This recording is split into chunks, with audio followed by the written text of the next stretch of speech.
Hey everyone, hope you're having a good time watching this video. Hopefully you'll learn something and have a better opportunity of deciding on whether or not you want to pick up the Xbox wireless headsets. I wanted to talk about these for a while. I've been using them for quite a long time. I've probably put in at least 50 to 60 hours worth of testing, just kind of using them on different devices along with paired with multiple devices just to see how they're going.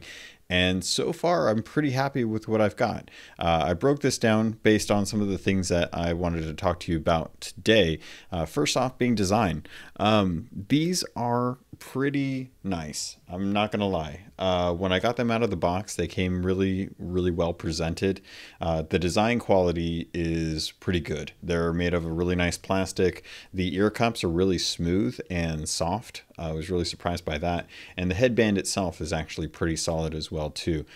Putting it on, I have a smaller head than most people, I guess. So I was kind of concerned on just how small these would go. One of the interesting things that I did find out about these is that when they were pulled out, you can't actually adjust them. You have to let them relax and then you can actually adjust them. I'm not going to do it because it takes forever to actually get it dialed in. But once you get it dialed in, it's locked. You don't have to worry about these slipping.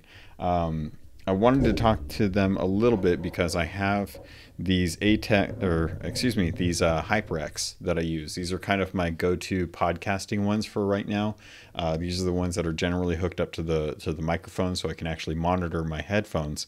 I don't use these too much anymore, though.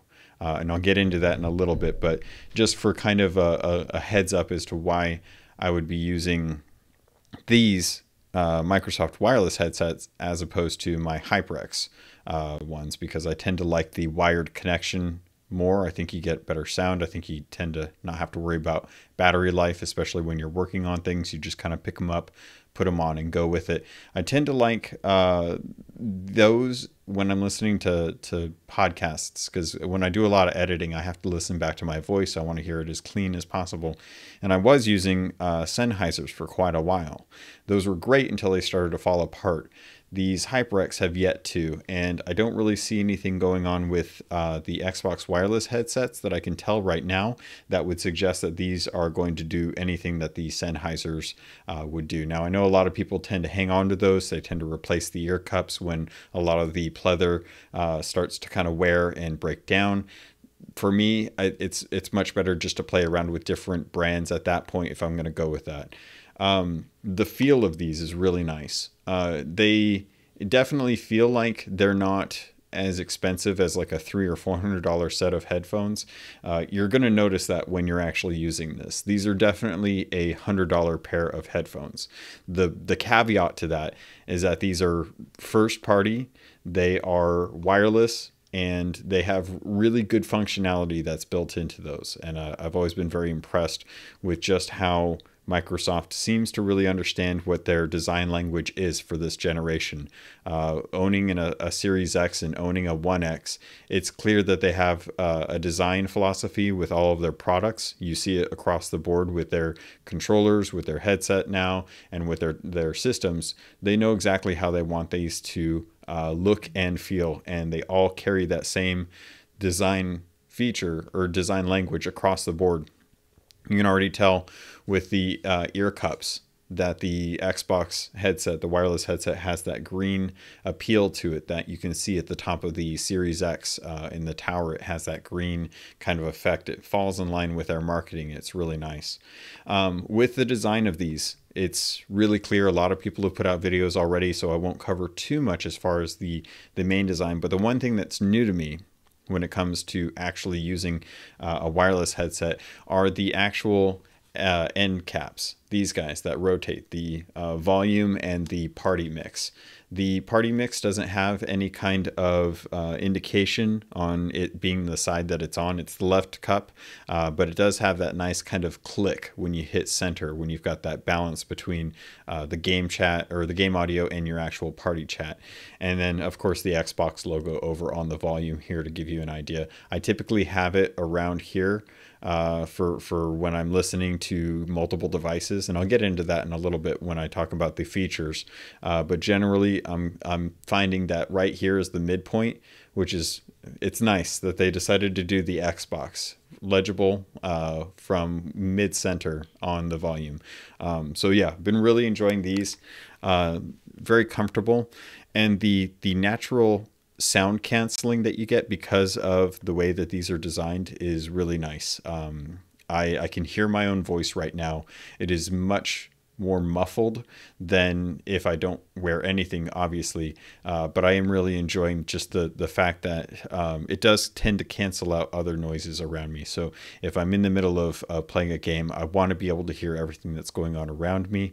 And having these ear cups the way they are, the way they're designed, is actually really nice to kind of break away some of that kind of background noise that you get from everyday life and stuff going on, especially living in an apartment complex. It's kind of a hassle. One thing I do want to touch on before I get into like the sound is the microphone. A lot of people have been asking just kind of my feedback on the microphone.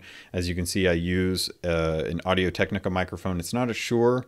I would love to have a Shure microphone in the future. I understand they're very nice in quality, but I'm kind of working my way up there. That's a big investment. I'm not a rich guy, so caveat to that, you can tell I have a lot of money invested in plastic. So when I'm using this, it's clear that this, compared to say like my HyperX Cloud headphones, the microphone that I get with these is very clear. It does come with an auto mute feature. The HyperX has a little detachable one, and I can already tell that the shielding around this actual microphone is starting to stretch and bend and kind of clump up. So I'm kind of worried about the actual long-term use for something like this.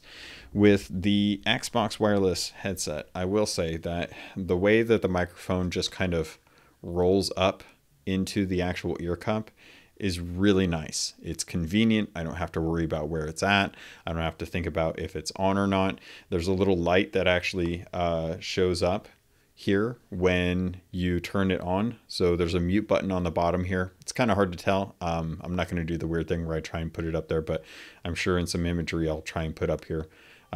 When you put on the microphone, you get this nice little light.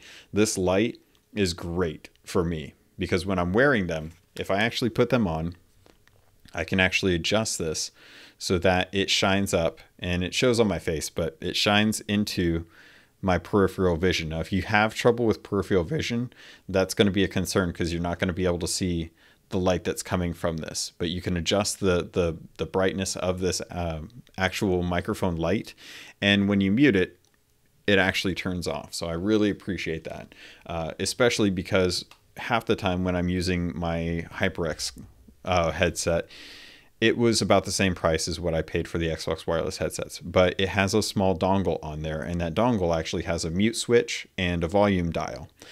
The problem is that the volume dial, when you adjust it, it tends to lose that kind of gradation when you're actually rotating it. In fact, I've gotten to the point now where I've used it so much that when I turn it, sometimes it doesn't always send audio to both ears. It cuts out one of the ears, and I have to kind of fiddle with it to actually get there. The mute switch is fine, but I always have to check it. I always have to feel whether or not that actually is on, and sometimes I can't tell. The auto mute on there is actually really good, but with these, the Microsoft Xbox wireless headsets, I will say that the auto mute on this isn't nearly as good as I was hoping it was going to be. It will cut out audio noises from, say, like or from devices. I've had like my phone on, and it will be playing music, and with the auto mute will actually cancel out that music until I start speaking. And when someone else comes in, they start talking. The trouble is that they start to pick up that voice, or the microphone starts to pick up the voice as if it's my own. And as a result, people can still hear when someone comes in and starts talking to me. So it's not noise canceling to the point where it only recognizes your voice. It will pick up other people's voices. So that is one of the drawbacks to having this microphone compared to some of the other microphones that I'm used to using with headsets. Kind of a bummer on that front, but there's still a lot that I really like about this headset. Let's dive into the actual sound. I was not using Dolby Atmos on my Xbox when I first got it. In fact, I wasn't quite sure on how Dolby Atmos actually worked. Come to find out, Dolby Atmos is a one-time $15 license fee. Now, from what I've done on a little research, this is interesting because a lot of headphones that do support Dolby Atmos actually do give you that license built into the cost. That's not the case with this, and I think that I'm okay with that, because if it had jumped the price above $100, I don't think I would have purchased these so willingly. I think having it come in under $100 was actually just the right price point that I wanted for these headsets to be a good investment for what I expected. That being said, the audio that comes when I'm playing just on my Xbox is excellent. Being able to go in and actually turn on Dolby Atmos and play around with some of the different settings on there make these really, really nice headsets for that. I really like just how the bass is built in. It feels full. It feels like you're getting a full range of audio in there. I do want to caveat that with letting you guys know a little bit about my hearing. I'm an old guy. I'm getting close to 40. I have tinnitus. It is a mild case of tinnitus, but I can definitely tell when I'm laying in bed in a quiet night, I can hear that ringing. So that is going to impact how my hearing range is for the high tones for this headset. So when I hear the bass and I hear the mids, those sound great. I may be missing high tones just because of my experience with tinnitus. It's a problem. I can't do anything about it, unfortunately. It's just a problem when you listen to enough concerts, you go to enough concerts and you listen to music loud, especially rock music. It's just kind of one of those things that you run into. So I can say from my personal experience, it's going to be really good. For your experience, it's going to be different. And I want you to go into buying these with that knowledge, knowing that your personal hearing is going to impact whether or not these sound good to you. To me, they sound really good. Do I use these to edit podcasts with? No. I actually use my HyperX for those because the sound from my computer isn't as clear. It sounds more muffled than it does when I'm just using the HyperX. So clarity for my PC, not what I would want it to be. But when I'm just playing on my Xbox, I actually really like the audio for that. I wanted to touch on the software for this because if you've looked at any of the videos for this, you should already know that there are EQ settings that are built into the software for this. I've been able to access these through my Xbox, and it's been really interesting to play around with the different settings. They go from pretty good different ranges of hertz. You go from low to high, and there's a pretty good gradation in between there. And if you're interested, I would definitely look at some of the people that have already put out some good videos on there. I can't make good recommendations because my knowledge of that isn't as good as I would expect it to be for being someone who's been podcasting for years at this point. But just going off of some of the base settings that I've seen for other presets, I would say that you have a pretty good range of what you can and can't do with the different options that they offer you. Outside of that, you're not really going to get too much. You're going to have the ability to bump up the bass. I actually keep the bass kind of low because I think that the general bass that they have with these headphones is good enough. I don't necessarily need it to be at like a +5 or a +9 for me to feel that, especially for someone who's trying to cut back on damaging my hearing any more than it already is with listening to concerts and stuff like that. The reason why I bought these actually has to do with the fact that these are wireless for $100. But you get to pair up two devices to it. You can have two devices connected at the same time, have the microphone work for both, and have the audio piped in for both. one of the pain points that I found out when I actually started using these in practice is when I'm connected up to my computer and I'm connected up to my Xbox.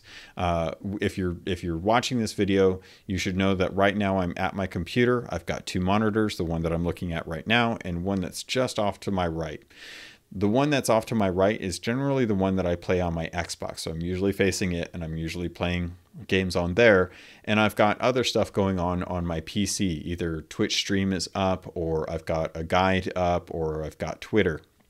One of the problems that I've noticed with the Xbox wireless headset when I'm paired up to my Xbox as well as my computer is any little GIF or video that I have on Twitter cues in the play audio feature for the Xbox wireless headsets. So even if it's just like a quick video that is on the timeline, it will kick in, and then what happens is it will actually cut the audio from my Xbox to balance it. So instead of having 100% the Series X audio coming directly in with party chat, it will then drop the Series X and then pull in the PC audio, which is fine if you're listening to a video or a podcast, or you're watching something on YouTube, or you've got party chat set up on your PC. You want to have that balance. You want to be able to do that. The problem is that this really nice party chat mix filter is completely worthless when you're using a PC and an Xbox. Same thing with the phone. Unfortunately, there's nothing. No, Siri, I didn't want you to do anything. Get out of here. One of the problems is that this is really great when you're just using your Xbox. And considering this is an Xbox wireless headset, that should be the main target audience. If you're using this for your PC, I think there are different options out there that give you the same results, aside from being able to pair up to multiple devices. That is the one selling point that really sells me on this, as well as being wireless. So having the party chat mix be completely worthless means that I have to edit the audio on my PC or on my phone, independent of my actual audio, which I use this for, the volume setting for the actual Xbox. The reason I picked these up is because I actually want to use these for when I'm playing Sea of Thieves. Sea of Thieves has two voice chats that are available. Party chat for Xbox players and for PC players, or Discord if you want to use that.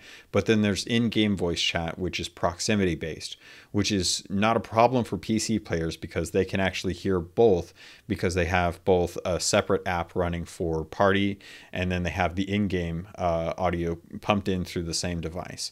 For Xbox players, it's a bit of a pain point for us because we have to swap between party chat or game chat if we want to be able to talk to people on the seas.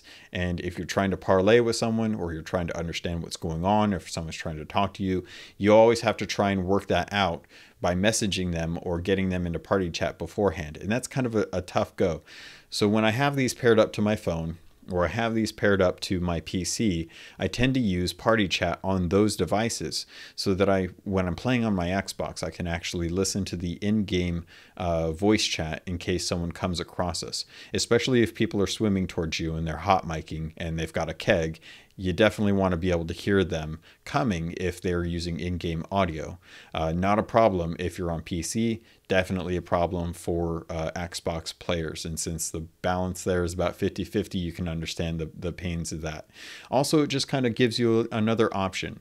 The best feature about having these being able to be paired up to another device and having the audio and the microphone work for both is that you can cross-play with other console players on Switch if you're playing Fortnite or Rocket League, or PlayStation if you're playing Outriders, or eventually Destiny, things like that. Being able to have these work for multiple devices and having them work in conjunction with party chat or with Discord, depending on what system or what kind of device you're using, really kind of opens up that functionality for you. It gives you a lot more tools that are available to you that, say, like my HyperX headphones that cost $100, have the same functions, but they're not wireless and they don't pair up to multiple devices, can't do. So these are great if I want quality sound and a decent mic. But I'm going to be putting a link in, or a part of the video where I actually streamed some Cyberpunk using these off of my Xbox and captured the video from Twitch. And then I'm going to put this into the video as well too, if you want to hear what the microphone sounds like with the audio from the game. The nice thing about these is that when I did stream straight off of my Xbox, the audio was balanced perfectly. And this is based off of me not having any of the other sounds muted when I'm in a party chat or talking to other people. Just very default, just everything kind of built in. The audio balance is great for that. And I really, really think that this is a great option if people want to be able to stream off of your Xbox and use one headset while still being able to hear what's going on with another device, or just be able to use this as your sole headset. I think that covers pretty much everything except for the battery life. I think battery life is the one thing that I haven't been able to touch on. And I like it. I like the battery life on this. Specs say that you can get about 16 hours out of that. After playing with these for multiple times, I tend to get kind of wary of, when I'm going to be jumping onto a longer session. If the headset's at like 50%, I tend to kind of charge it up before I plan on doing a long session, just to make sure I have that buffer time. But I can say that I have been able to get 16 hours out of one charge. Now, these are lithium-ion batteries. These have a 2-year shelf life for most devices. So yes, at the start of of me using these, first few days, of course, I'm going to get a full charge out of these. After 2 years, it's going to be a little touchy. Am I going to be able to get my full 16 hours? Maybe not. Probably not. Can I replace the batteries in these? Unfortunately not. You can remove the actual ear cups. I don't know if these are going to be something that you can purchase later on. I haven't removed them just because I haven't really felt the need to. But from what I've seen, you can actually pull these guys off. The one thing that I will say that concerns me, and this is kind of speaking towards the longevity and the quality of the product, much like the little dial that is on my HyperCloud. Let me see if I can actually grab these real quick. The little dial, like I mentioned earlier for my HyperX, this little guy, that little dial is great, but because it is a physical dial, it is prone to wear and tear. It's going to be something that wears down over time. I've already noticed it after the 1.5 years of using these and using them frequently. I usually really do that. That is something that I worry about with these headphones. When you've got these dials are physical dials. They're not little buttons. They're not little dials on the back here. These are physical things. And when you're pulling on these to take them off your headphones, I would really recommend gripping it from the actual ear cups and not the edges here, because these are just attached by a small little portion of plastic or, hopefully something stronger. And if you pull on these over time, I can imagine that these are going to either snap, break, or lose their gradation. You've got really good range of motion on these, and they've really nailed in just how finely tuned you can kind of pull in the audio or pull out the audio if you want to lower or raise it, depending on that. And same thing with the party chat mix. When you're just using your Xbox and you've got party chat and game audio, it's really nice to have that gradation in there built in. It's really fine tuned. You get a lot of range to be able to decide just how much you want to be able to adjust that. So when I'm looking at these in 1.5 years to 2 years, the two things that are really, well, I guess 3 things actually. The 3 things that are going to be concerning are the actual quality of the material that they're using for the ear cups and for the headband, how much gradation, how much responsiveness I have with these actual ear cups, and then the battery life. Those are kind of my 3 main concerns. What I will say though is that because I haven't spent $500 on these headphones, it is not insane for me to think that I will be replacing these in 3 to 4 years. And I don't feel that I won't be able to get my time's worth out of them because of that. So what I would recommend is, if you're in the market for wireless headsets or a good function to be able to pair up multiple devices, especially if you have friends that are in Discord or other chat programs, however you want to do it, and to be able to have connected audio and microphone access to those programs as well as your Xbox, this is a great tool for these.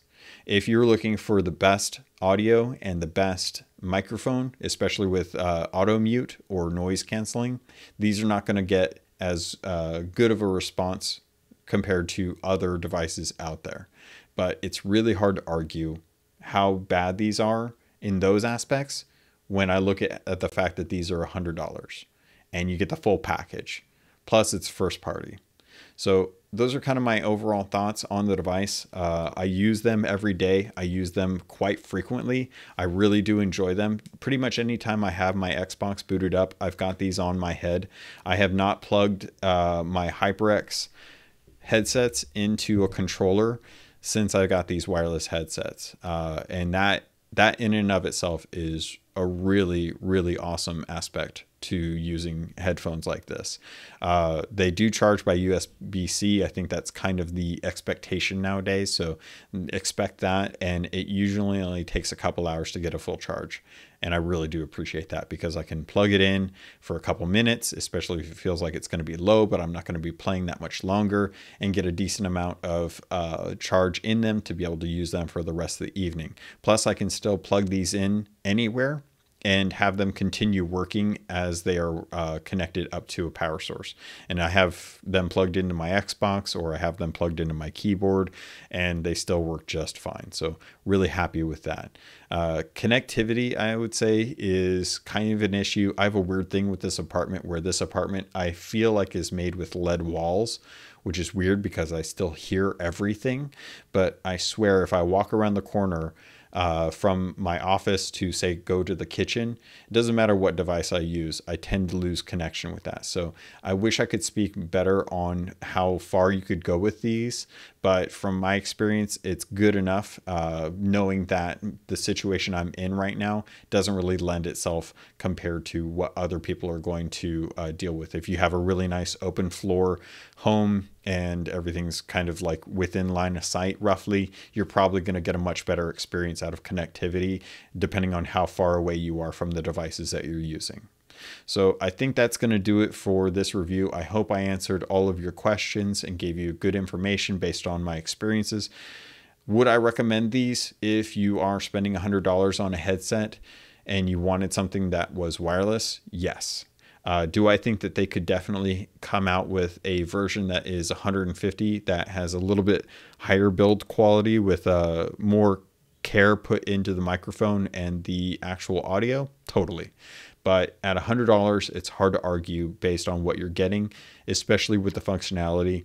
Similar to the way that they changed things with the series, with the Elite Series controllers, I would hope that in the next iteration of these wireless headsets that they take the lessons that they learned from making these, as well as the community feedback, and really make an amazing product for that price. That's going to do it for this episode, or not episode. I don't do that. That's going to do it for this review. I hope you guys enjoyed it. Let me know in the comments.